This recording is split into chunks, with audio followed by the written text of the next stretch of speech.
Bonjour, bienvenue à la chaîne leformateur.ch. Je m'appelle José Duarte, j'ai une formation de maître d'hôtel de premier, cuisinier et brevet fédéral. Aujourd'hui, le thème, ça va être, je vais vous expliquer comment on prépare une checklist. Un checklist, on peut le traduire par liste de vérification. C'est un document réalisé dans l'objectif de ne pas négliger une tâche ou bien de travail ou bien une activité. C'est très important de avoir des checklists pour chaque chose qu'on fasse, soit en cuisine, soit au service, soit même à réception. Checklist peut aussi appeler une procédure de travail. Ce document, il est lié au qu'on appelle le service de contrôle sanitaire, ça veut dire le HACP qu'on va étudier plus loin. Mais pour commencer, je vais faire une explication simple d'une procédure ou bien d'une checklist que vous devez faire de jour à jour dans les petites entreprises, dans les moyennes entreprises, même quand vous faites de formation, c'est très important de faire cette checklist. C'est important, pourquoi? Parce que c'est le checklist qui va vous après, pour la suite, donner un lien à votre bilan de compétences, par exemple. Vous savez que vous avez fait cette formation, comment vous avez appris, etc., etc. Et puis, vous l'ajoutez à votre bilan de compétences. Si ça manque quelque chose, vous le voyez aussi. C'est en quelque sorte, c'est comme un miroir de tout ce que vous avez fait. Vous pouvez créer des checklists. Checklist, il peut se créer en listant, il peut se créer en mettant des photos, des dessins. Il y a, on peut dire qu'il y a 1000 façons de le faire. Mais, restez simple dans les informations. Parce que si vous restez simple, l'information elle passe plus vite. Peut-être une photo, ça serait la meilleure façon d'ajouter en checklist une petite photo d'un couvert ou bien d'une vitrine que vous devez nettoyer chaque jour ou bien beaucoup de précautions que vous devez avoir jour et jour, faites avec des photos et mettez la photo sur la checklist. Une, deux ou trois photos.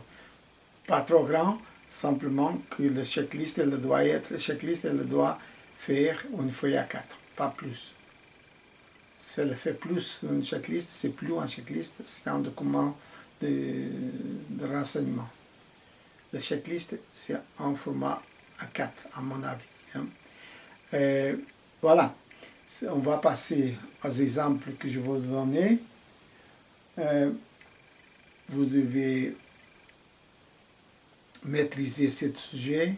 Je veux cette vidéo, toute la vidéo que je vais vous faire voir, c'est ça, je veux le classer dans les 3 ou 4 vidéos qui s'appellent organisation de travail. Et puis à partir de là, vous avez 3 ou 4 vidéos que ça vous informe de cette activité, checklist, etc. Je vous souhaite tout bon pour la continuité de votre formation. À bientôt. N'oubliez pas de faire like dans mon vidéo parce que c'est seulement comme ça que je peux encore faire des autres vidéos. Avant de partir, je vous invite à faire des commentaires. Je vous invite aussi à mettre des propositions ou bien de choisir un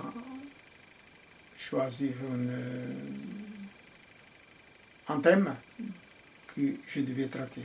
Je le fais volontiers, c'est gratuit, et puis c'est tout. Je vous souhaite tout bon. Bonjour, leformateur.ch. José Eduardo, maître d'hôtel diplômé, cuisinier et brevet de formateur.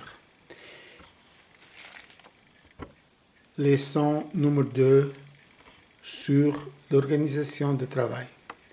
Je vous présente un checklist. Un checklist, c'est un outil de travail que toute l'organisation doit avoir pour mettre à jour certaines tâches ou améliorer certaines activités dans l'entreprise. On peut traduire le checklist par liste de vérification. C'est un document réalisé dans l'objectif de ne pas négliger le devoir essentiel d'une tâche d'activité pour qu'elle se développe. On peut utiliser ou non plusieurs processus de travail professionnel. Le checklist aide à une sécurité dans l'exercice. Dans la restauration, on trouve plusieurs checklists qui possèdent comme objectif que les activités de préparation et service se réalisent toujours de la même façon. Cette opération, cet exercice ou tâche, comme vous voulez l'appeler, avec un checklist, elles vont avoir toujours la même méthode de faire. Cette méthode, il va être expliqué dans le checklist. Il faut savoir qu'un checklist fait partie du système HACCP que nous allons étudier plus loin. Et il faut une procédure, à savoir qu'on peut aussi l'appeler une procédure de travail. Checklist, c'est une liste de procédures de travail. En listant tous les librets au client un tableau sur Word ou Excel. On peut ajouter des photos ou des dessins d'animation. Ça, c'est la structure d'un checklist. On peut ajouter soit des photos, des dessins, et puis pour aider. C'est important que dans cette checklist, les informations soient claires. Je vous donne un exemple ici d'une checklist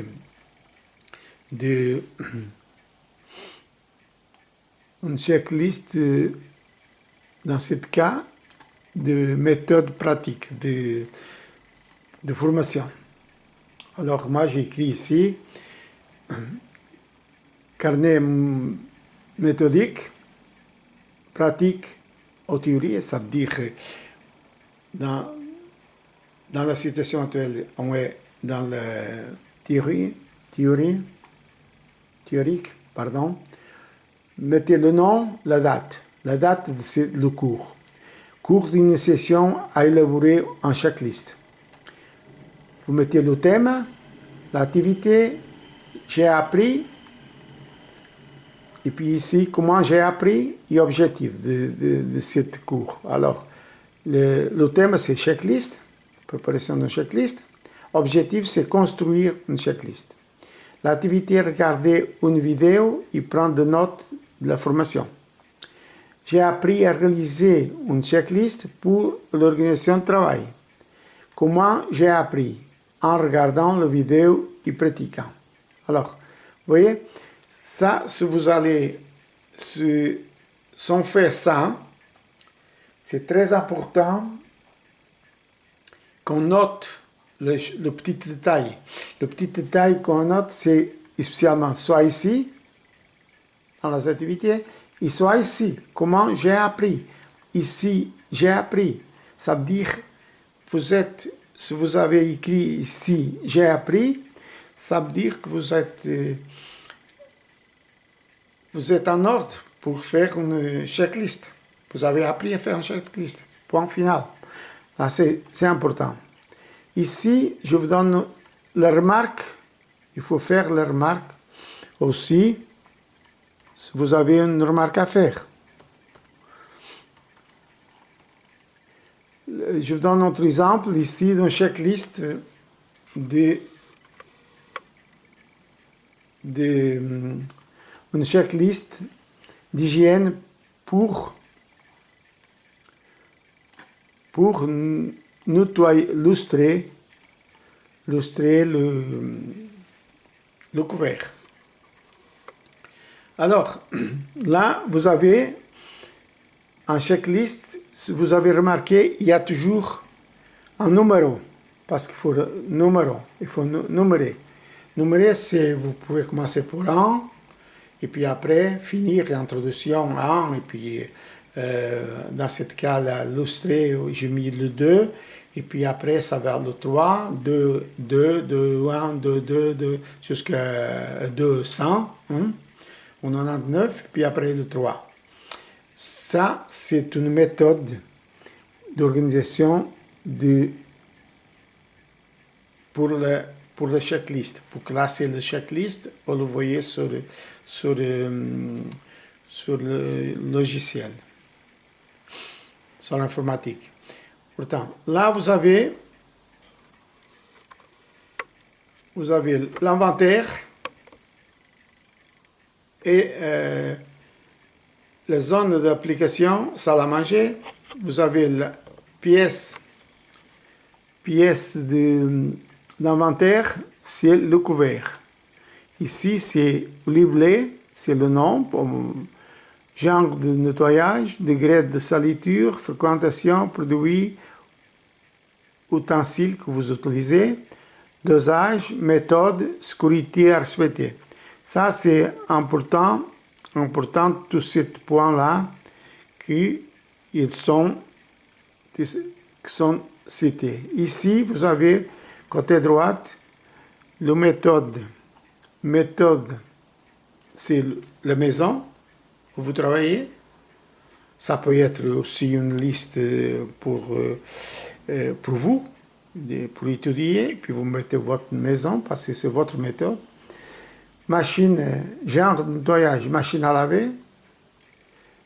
Degré de saliture fort, parce que le couvercle c'est trop sale, Fréquence, chaque fois qu'il y a besoin, chaque fois avant le service de contrôle, chaque vendredi. Ça veut dire, ici, vous avez déjà la fréquentation du nettoyage. Le produit que vous allez utiliser, c'est de l'eau, l'eau chaude et vinaigre neutre au jus de citron. Ça, c'est le classique, ou bien, comme on appelle, le nettoyage à vapeur. Ça, c'est une fois que le couvert, ils sont lavés, on sort la machine, mais avant de le mettre sur la table, on va lustrer ou alors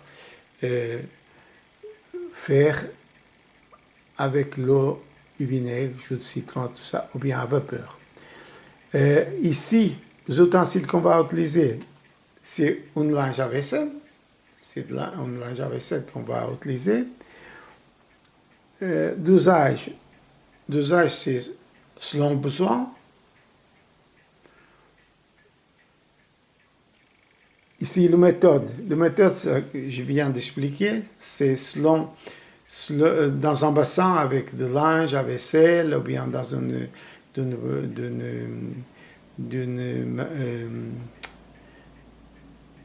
casserole à vapeur. Lustrer avant, je reviens là, lustrer avant la mise en place. Ça, c'est important. Sécurité. Ça, c'est important de l'annoncer. On peut trouver la fourchette que tout tordu ou bien abîmé. ou bien avec des tâches que malheureusement ça ne sort pas. Il faut le changer immédiatement lors de la mise en place. Prendre pour le... Il faut le changer. Et quand on fait la mise en place, lors de la mise en place, prendre pour le bas, ça veut dire une technique. Pour ça, je vous fais après une vidéo où je vous présente tout ça. Alors, ça c'est un exemple de checklist que vous pouvez faire déjà en pratiquant dans la maison où vous travaillez. Ok. À partir de ce moment, vous savez qu'est-ce que c'est une checklist. Vous savez déjà préparer une petite checklist d'organisation de travail. Et je vous souhaite toute bonne pour la continuité de la formation. N'oubliez pas de faire like pour me motiver à faire des autres vidéos. Et à la prochaine.